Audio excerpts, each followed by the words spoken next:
you. One of your assignments coming up would be, who are your role models? You could give a speech on who are your role models. So I'm going to give you a demonstration today and talk about some of my role models. So if you're not sure what that means, role model, it means someone that you look up to, someone that you want to imitate, you want to act like them because you think so highly of them. Someone whose behaviors or actions you want to follow and do the same thing.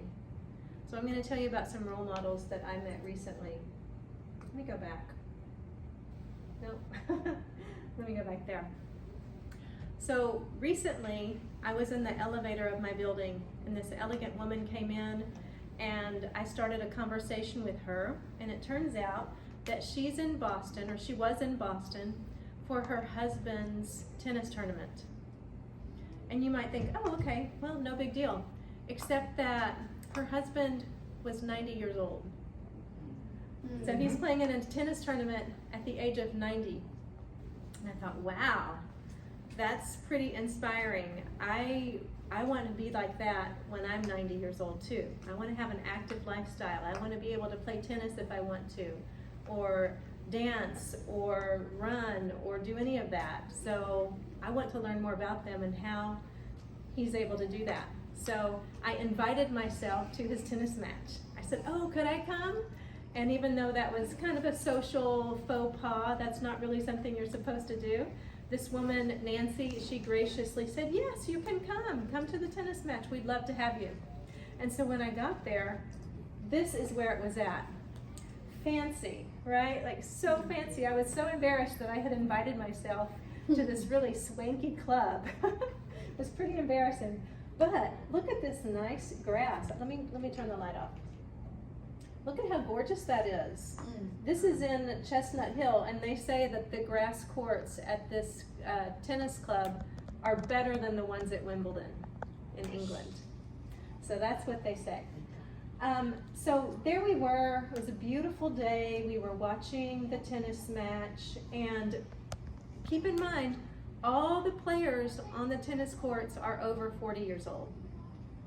Did I say 40? I meant to say 90. Over 90 years old. They were, the four that we were watching were over 90 years old. And this is the husband of Nancy, Ollie. This was his partner. They ended up winning the match that day. And I have a video. I'll just have to come over here and find it. Let me do that.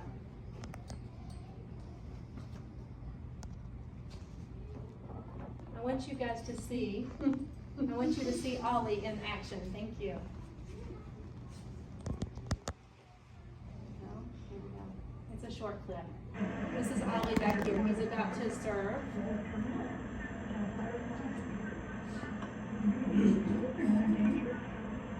Watch this. All right? Just nicked it right over the fence there, right over the net. Nice, right? So we get back into the car, they're driving us home, and we're talking about the match, and Ollie says, I made a podcast about how a 90-year-old person like myself can continue to beat 70-year-old men. And I said, you made a podcast? And he said, yeah, I put a prompt into Gemini AI that said, how can a 90-year-old man continue to beat these young 70-year-old whippersnappers? And the Gemini AI made a podcast for me, and he sent it to me, and I listened to it later that night. But I thought, wow, not only is he active on the tennis court, but he's also keeping his mind active by staying in touch and in tune with all the new technology that's coming out. And I want to be like that too. I want to have an active body and an active mind. So I'm telling you, I am using Ollie and Nancy as my role models to age into the next phase of my life. So the next morning, or maybe it was that night, I listened to his podcast. And remember, it's all about how to continue to win at tennis even though you're 90 years old. And it said, Strategy, which is having a plan of action designed to achieve a major goal. You have to have a plan. Finesse, you have to do something in subtle and delicate manner. And in the podcast, he said he no longer has the brute strength to slam the ball back across with a lot of force. So he has to do it subtly and delicately and intellectually with a strategy. And he has to be adaptable. He has to be able to figure out what circumstances or situations are happening and adapt himself to that. I thought that was just so amazing and such a good roadmap.